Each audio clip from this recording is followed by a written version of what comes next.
اہل بٹکل اور آس پاس کے مسلمانوں کے لیے آج نہایت خوشی کا موقع اس اعتبار سے بھی ہے کہ ہمارے درمیان آج بورڈ کی اس تاریخی اجلاس کی مناسبت سے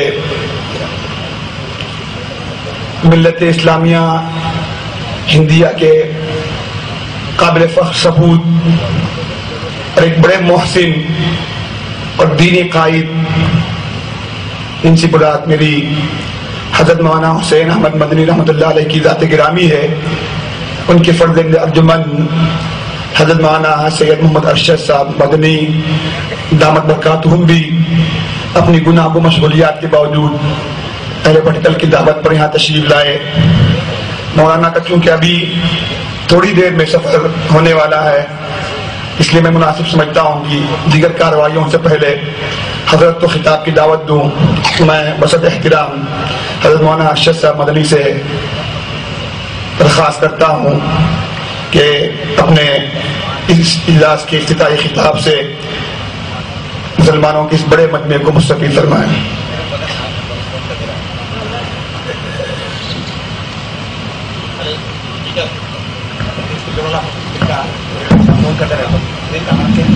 ونستعينه ونستغفره ونؤمن به ونتوكل عليه ونعوذ بالله من شرور أنفسنا ومن سيئات أعمالنا، من يهده الله فلا مضل له ومن يضلله فلا هادي له، ونشهد أن لا إله إلا الله وحده لا شريك له، ونشهد أن سيدنا ومولانا محمدا عبده ورسوله، أما بعد۔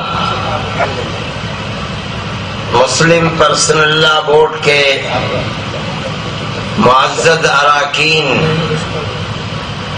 جامعہ اسلامیہ کے اساتذہ کرام، عزیز طلبہ اور اس تاریخی شہر کے معزز جلسے میں شریک ہونے والے حاضرین،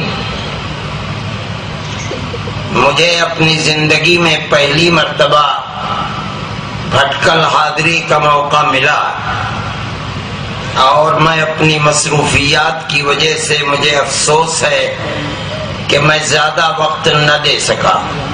میرا جی چاہتا ہے کہ کاش کہ میرے پاس وقت ہوتا اور میں مزید کچھ وقت یہاں رہ کر یہاں رہنے والی برادری کی تاریخ، واقعات اور اس تاریخی شہر کی تاریخی چیزوں کو دیکھتا، لیکن پھر زندگی میں اگر کبھی موقع ملا تو انشاءاللہ حاضری ہوگی۔ اس وقت یہ جلسہ، یہ ایک عمومی جلسہ ہے جس کو تحفظ شریعت اور اصلاح معاشرے کے عنوان سے بلایا گیا ہے۔ چونکہ میری گاڑی کا وقت بہت قریب ہے، اس لیے میں بغیر کسی تمہید کے اصلاح معاشرے کی سلسلے میں اس کے ایک جز اور ایک پہلو پر آپ حضرات کی توجہ کو پھیرنا چاہوں گا۔ معاشرے کے معنی ہے رہن سہن کے، مطلب یہ ہے کہ ہماری زندگی کے اندر، ہمارے معاملات کے اندر ایک مسلمان کے دوسرے مسلمان کے ساتھ رہن سہن میں نہیں، بلکہ ایک مسلمان کے کسی دوسرے انسان کے ساتھ، چاہے اس کا دھرم اور مذہب کچھ بھی ہو، رہن سہن کے اندر جو بگاڑ پیدا ہو گئے ہیں، ناواقفیت کی بنیاد پر یا غلط صحبت کی بنیاد پر یا خراب تہذیب کی بنیاد پر، ان کی اصلاح کی جائے اور اپنے معاشرے اور رہن سہن کو بہتر بنایا جائے۔ تو میں اس موضوع کو بہت سمیٹ کر وقت کی قلت اور کمی کی بنیاد پر صرف ایک بنیادی چیز پر آپ کی توجہ کو مرکوز کرنا چاہوں گا۔ انسان کے رہن سہن کی ابتدا سب سے پہلے اپنے گھر میں ہوتی ہے، اور اپنے گھر میں بھی جو بنیادی شخصیتیں ہیں جن کے ساتھ اس کا حسن معاملہ ہونا چاہیے اور جس کی طرف اسلام نے بہت زیادہ توجہ دی ہے، وہ اس کی ماں جس کے کوکھ سے انسان پیدا ہوا ہے، اور اس کا وہ باپ ہے جس کی پیٹھ سے اس کی پیدائش ہوئی ہے۔ یہ دو بنیادی ستون اور بنیادی چیزیں ہیں۔ اسلام نے اس سلسلے کے اندر ماں باپ کے حقوق کے بارے میں جتنی تاکید سے کام لیا ہے، میں نہیں سمجھتا ہوں کہ دنیا کے کسی مذہب نے اپنے ماننے والوں کو ایسی تاکید ماں باپ کے ساتھ حسن معاملہ کی دی ہوگی۔ موجودہ تہذیب و تمدن اور اسکول اور کالجوں کی تعلیم قرآن و حدیث کے علوم سے دوری اور ناواقفیت اس چیز کے اندر رکاوٹ بنی ہوئی ہے، اور ہمارے جوان ادھیڑ عمر کے لوگ، یہی نہیں بلکہ وہ لوگ کہ جو بڑھاپے کی عمر کو پہنچ گئے اور اللہ نے ایک مضبوط رسی خدا کی رحمت تک پہنچنے کی ان کو ماں باپ یا دونوں میں سے کوئی ایک دے رکھی ہے، لیکن وہ برے اثرات کی وجہ سے اس رسی کو پکڑ کر خدا کی رحمت کو حاصل نہیں کر پا رہے ہیں۔ اس لیے میں اس تھوڑے سے وقت میں آپ کی توجہ ادھر لے جانا چاہوں گا۔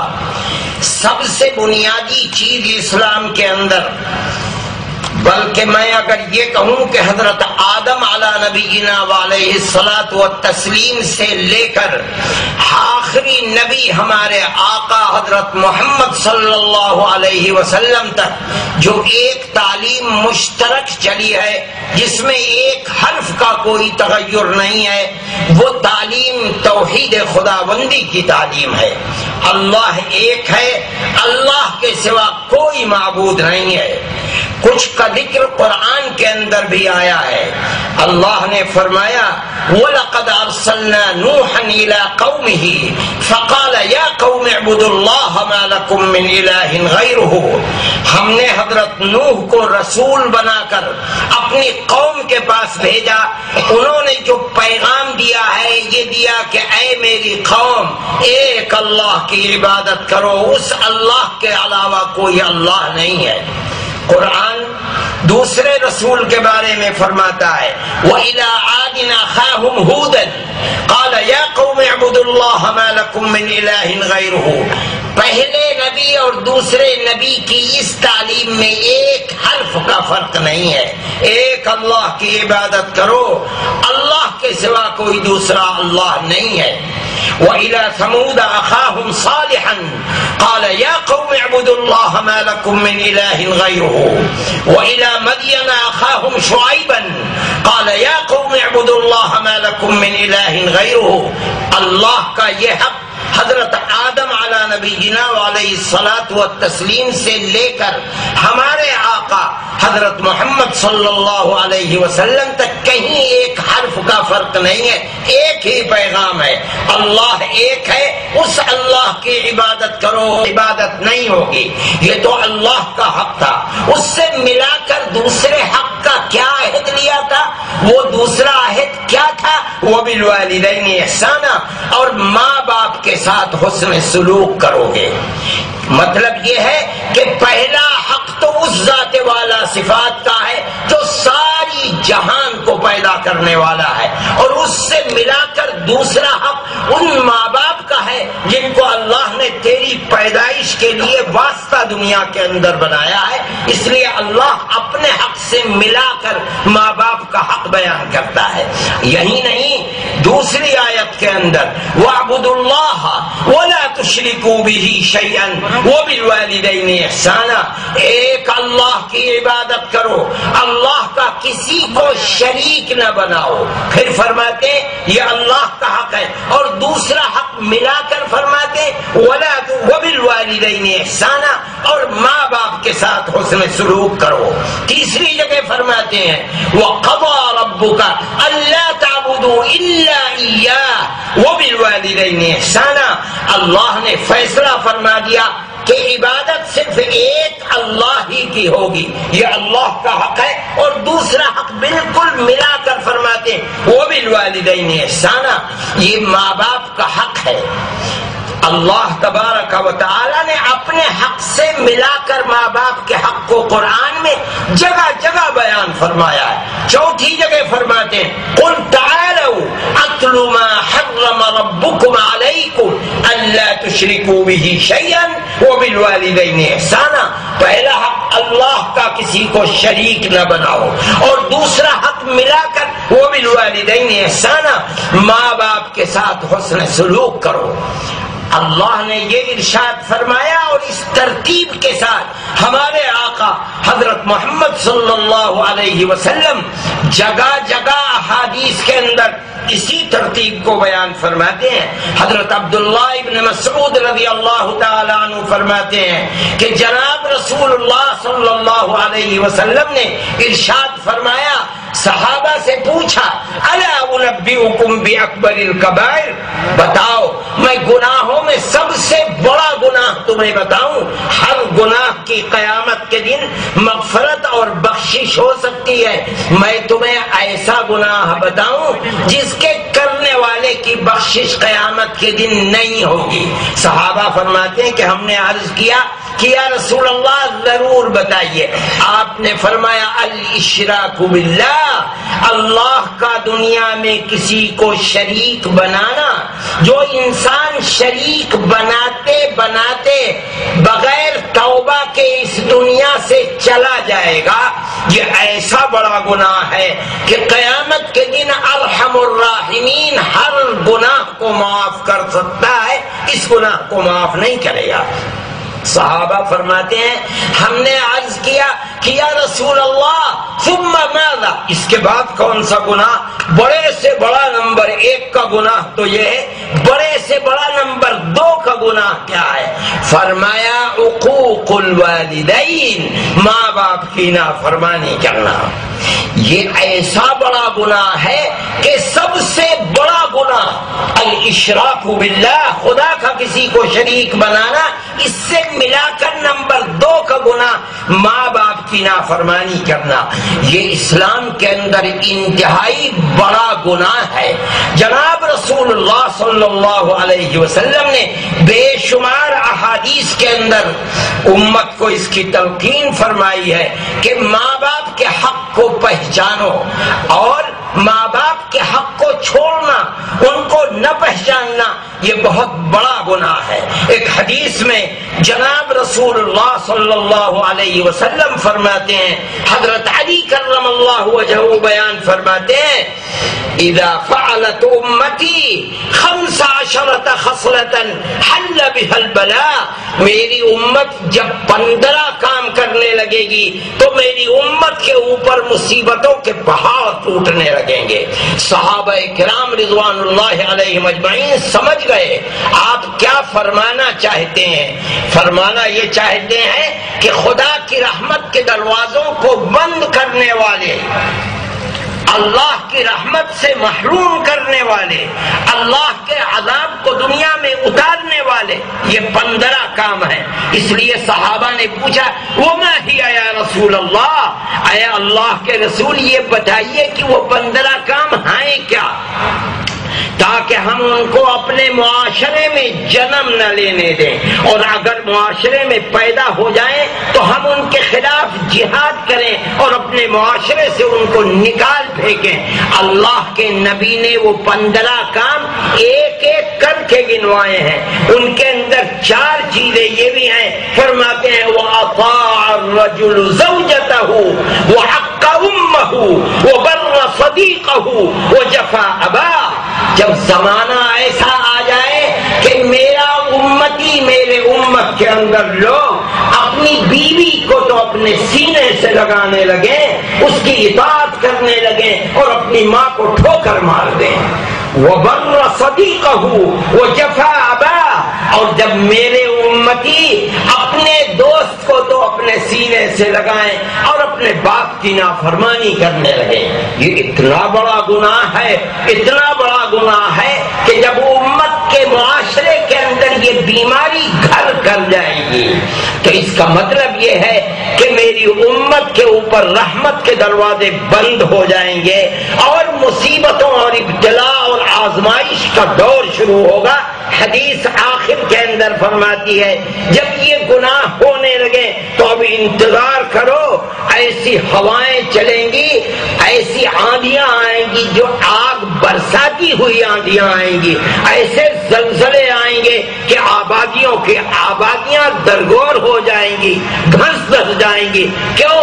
اس لیے کہ یہ 15 کام ایسے کام ہیں کہ اللہ کی رحمت کے دروازے کو بند کرنے والے ہیں۔ میرے بھائی، موجودہ معاشرے کے اندر، موجودہ تعلیم کے اندر، موجودہ تہذیب سے جو جراثیم ہمارے معاشرے کے اندر آ رہے ہیں ان کے اندر ماں باپ کے حقوق کو تلف کرنا ہے، ان کے حقوق کو پہچاننا نہیں ہے۔ حالانکہ ماں باپ کا حق ایسا حق ہے جو کبھی ادا نہیں ہو سکتا۔ حدیث کے اندر آتا ہے کہ جناب رسول اللہ صلی اللہ علیہ وسلم کے پاس ایک صحابی آئے اور آ کر عرض کیا کہ یا رسول اللہ میری ماں بوڑھی ہے، اور بعض روایات میں آتا ہے کہ باپ بوڑھا ہے۔ یا رسول اللہ بچپن میں وہ میری خدمت کرتی تھی، مجھے کھلاتی تھی، پلاتی تھی، سلاتی تھی، مجھے پاک کرتی تھی، نہلاتی تھی، پیشاب کراتی تھی، پاخانہ کراتی تھی، میں کچھ نہیں کر سکتا تھا۔ آج میری ماں اسی حالت میں ہے کہ اس نے جو کچھ میری خدمت بچپن میں کی ہے آج بڑھاپے میں اس کی وہ سب خدمت کر رہا ہوں۔ یا رسول اللہ مجھے یہ بتائیے کہ میرے بچپن میں خدمت کا جو حق اس کا میرے اوپر تھا آج میں خدمت کر رہا ہوں تو کیا وہ حق اس کا ادا ہو جائے گا، پورا ہو جائے گا، وہ ادھار چکتا ہو جائے گا؟ اللہ کے نبی نے فرمایا کہ نہیں، جب وہ تیری خدمت کرتی تھی دعا کرتی تھی کہ اے اللہ میرے بچے کو بانصیب بنا، میرے بچے کو عزت و آبرو دے، میرے بچے کو دولت دے، ثروت دے، میرے بچے کو بڑی لمبی زندگی دے۔ اگر اس کے بس میں ہوتا کہ وہ اپنی زندگی کاٹ کر وہ بھی تجھے دے دیتی تو وہ یہ بھی کر دیتی، اور آج تو اس کی خدمت کر رہا ہے اور تو دعا کرتا ہے کہ اے اللہ دین و ایمان کے ساتھ اس کی مشکل کو آسان کر دے۔ تو ذرا یہ تو دیکھ کہ دونوں کے دل کے اندر خدمت کرتے ہوئے جذبہ کیا تھا۔ اس لیے جو اس کا تیرے اوپر قرض ہے وہ تو قرض ہی رہے گا، وہ ادا نہیں ہو سکتا۔ میرے بھائی، اللہ نے جن کے سر کے اوپر ماں باپ کا سایہ رکھا ہے ان کے اوپر بہت بڑی رحمت، اللہ کی رسی ہے جس کو پکڑ کر وہ اللہ کی رحمت تک پہنچ سکتا ہے۔ اس کا احساس چاہیے۔ کہاں تک چاہیے؟ احادیث کے اندر بڑی تاکید آئی ہے۔ حضرت معاذ بن جبل رضی اللہ تعالی عنہ فرماتے ہیں کہ مجھے میرے حبیب حضرت محمد صلی اللہ علیہ وسلم نے 10 نصیحتیں فرمائی ہے۔ ترتیب وہی ہے جو میں نے ذکر کی۔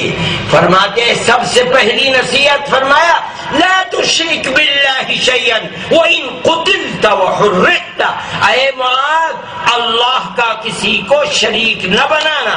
اگر دنیا اکٹھی ہو جائے کہ اللہ کا شریک بنا نہیں تو تجھے قتل کر دیں گے۔ اللہ کا نبی فرماتا ہے کہ معاذ قتل ہو جانا مگر اللہ کا شریک نہ بنانا۔ دوسری چیز فرماتے وحرقت، اگر دنیا جمع ہو جائے کہ اللہ کے ساتھ شرک کر نہیں تو تجھے زندہ کو آگ میں جلا دیں گے۔ اللہ کا نبی فرماتا ہے آگ میں جل جانا، اللہ کا کسی کو شریک نہ بنانا۔ یہ تو اللہ کا حق ہے۔ اور دوسرا حق فرماتے ہیں لا تعقن والديك وان امراك ان تخرج من اهلك ومالك۔ اے معاذ، ہرگز اپنے ماں باپ کی نافرمانی نہ کرنا۔ وان امراك ان تخرج من اهلك ومالك، اگر تو نے مکان بنایا 1,00,000 2 لاکھ کا نہیں، 1,00,00,000 2 کروڑ کا بنا ڈالا تو نے، اسے بسا دیا، دنیا کی ہر عیش و عشرت کے سامان سے آراستہ پیراستہ کر دیا، اپنے بال بچوں کو لا کر بسا دیا۔ اللہ کا نبی فرماتا ہے اگر ماں باپ یہ کہیں کہ بنا بنایا بسا بسایا گھر چھوڑ کے باہر نکل، اللہ کا نبی فرماتا ہے نکل کے باہر کھڑے ہو جانا، ماں باپ کی نافرمانی نہ کرنا۔ میرے بھائی، معاشرے کو درست کرنا چاہیے۔ خدا کی رحمت کے دروازے ماں باپ کے ساتھ نافرمانی بے شمار معاشرے کی خرابی کا سبب بنتے ہیں، اس لیے کہ گناہ کے سزا اور جزا کی جگہ دنیا نہیں ہے۔ یہ دنیا میں تو آدمی بوتا ہے، کاٹے گا موت کے بعد دوسری دنیا میں، مگر یہ گناہ ایسا گناہ ہے کہ اس برے گناہ کے کرنے والے کو اللہ کا نبی فرماتا ہے کہ آخرت میں جو ملے گا وہ تو ملے ہی گا، اس دنیا کے اندر بھی اس کو بدلہ ملے گا۔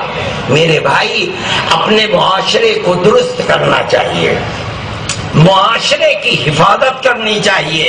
اللہ نے جن کے سر کے اوپر ماں باپ کا سایہ رکھا ہے ان کو بہت بڑی رحمت سے نوازا ہے، اس نعمت کی اور رحمت کی قدردانی کرنی چاہیے تاکہ اللہ کی رحمت برسے۔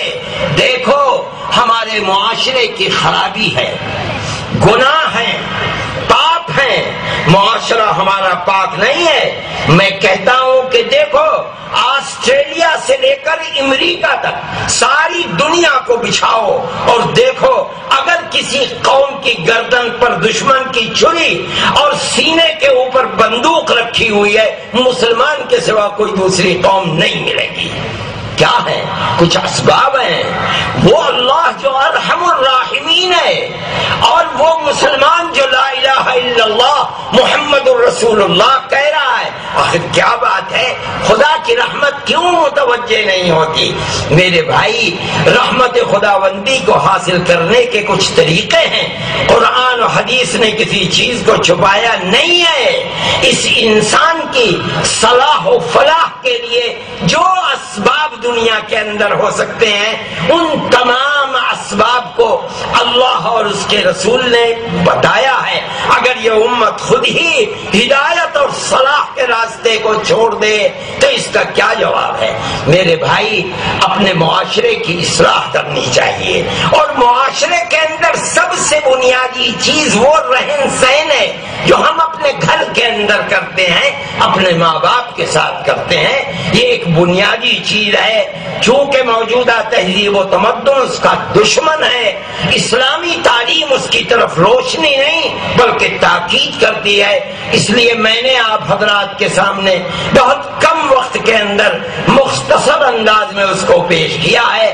ماں باپ کے صرف چہرے کو محبت سے دیکھنے پر اللہ کا نبی فرماتا ہے کہ اس انسان کو صرف محبت کے ساتھ چہرہ دیکھنے پر فرماتے ہیں کہ حج مبرور کا ثواب ہے، حج مقبول۔